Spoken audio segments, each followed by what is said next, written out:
So for the trap bar deadlift, I'm going to show two variations. I'm going to show regular traditional trap bar deadlift, and then I'm going to show a split stance trap bar deadlift.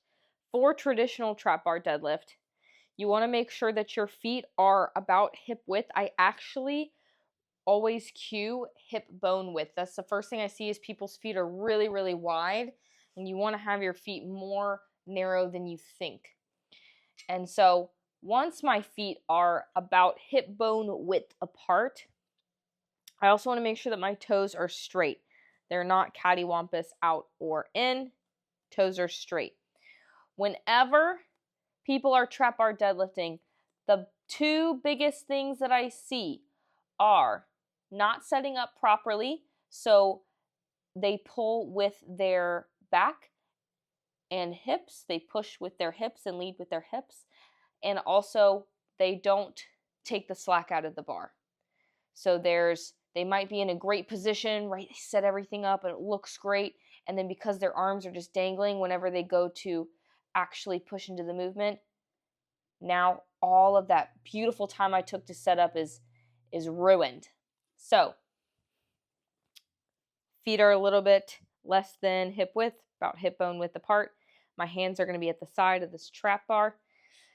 And when I set up, I want to bend my knees. I'm going to still hinge, so my chest is going to be forward, but I'm going to lead with the shoulders and push through the feet. So I don't lead with the hips. Knees are bent, chest is forward, my arms are not bent, the slack is out of the bar, so I'm pulling the bar before I even take off. And then when I push, I'm pushing through my feet, leading with the shoulders, all the way up.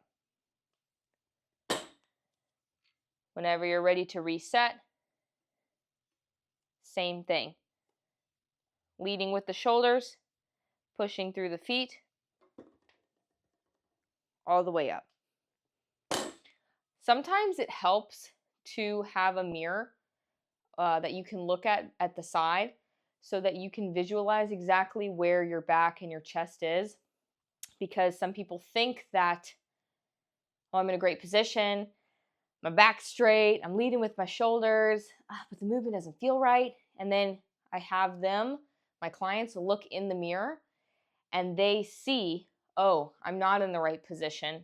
And then they can maneuver themselves into the right position. Sometimes it helps to look, to visualize.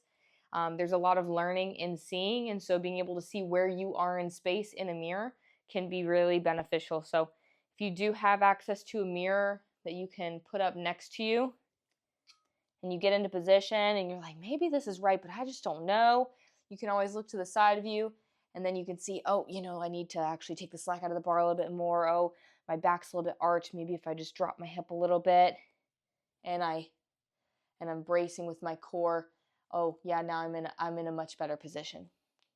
So toes straight, bend in the knees, hips are hinged. They're not sitting too high to start.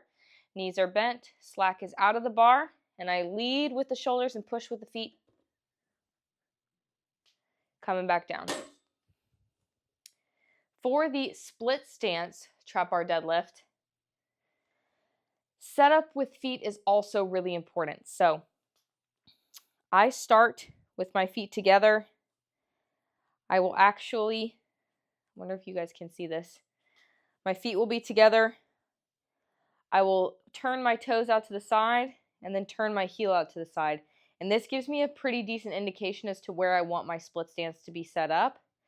You can maneuver a little bit. Sometimes I like to have it in a little bit more or a little bit farther back, but that's roughly how I set up for my split stance. I turn the toe, have my feet together, I turn my toe out to the side, and then I turn my heel out to the side, and now I'm in a pretty good setup. The setup in terms of where my hips, knees, shoulders, all that are in space is very similar to the regular traditional bilateral trap bar deadlift. Toes, toes.